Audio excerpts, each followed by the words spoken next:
ଆଗେ ଗଲେ ବାଘ ଖାଏ, ପଛେ ଗଲେ ସୁନା ପାଏ। ଭାବି ଚିନ୍ତି ଅଗ୍ରଗତି ନ କଲେ ବିପଦରେ ପଡ଼ିବେ। ତେଣୁ ଅଗ୍ରଗତି ନ କରି ପଛରେ ରହି ଅନୁସନ୍ଧାନ କରିବା ଉଚିତ। ଯେ ଜୀବନକୁ ସବୁବେଳେ ବନ୍ଧୁ ହସି ଖେଳି ବିତାନ୍ତୁ, କାହିଁକି ନା ଆପଣ ବି ଜାଣିନାହାନ୍ତି ଏ ଜୀବନ କେତେ ଦିନ ବାକି ଅଛି। ଯେ ସମ୍ପର୍କକୁ ଗୁରୁତ୍ୱ ଦେବାର ଅଛି ତ ସମୟ ଥାଉ ଥାଉ ଦିଅନ୍ତୁ। ନିଦ ନିଦ ବି ବଡ଼ ଅଜବ ପ୍ରକାର। ଯଦି ଆସିଲା ସବୁ କିଛି ଭୁଲେଇ ଦିଏ, ଆଉ ଯଦି ନ ଆସିଲା ସବୁ ମନେ ପକେଇ ଦିଏ। ଅର୍ଥ କିମ୍ବା ଅଟ୍ଟାଳିକା ମଣିଷକୁ ମହାନ କରେ ନାହିଁ, ମହାନ କରେ ତାର ତ୍ୟାଗ ଓ ସହାନୁଭୂତି।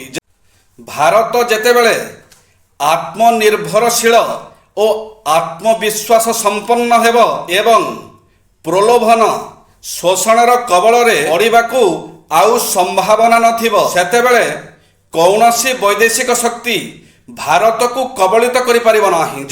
ଦେଶରେ କୋଟିପତିଙ୍କ ସଂଖ୍ୟା ଦେଖି ସମୃଦ୍ଧି କଳନା କରାଯିବା ଠିକ୍ ନୁହେଁ। ଜନସାଧାରଣ ଯଦି ଭୋକ ଉପାସରେ ସଢ଼ୁନଥାନ୍ତି, ତେବେ ଦେଶର ମହତ୍ତ୍ୱ ସେଥିରୁ ବୁଝା ପଡ଼ିବ। ଜୟ ଶ୍ରୀ ଜଗନ୍ନାଥ।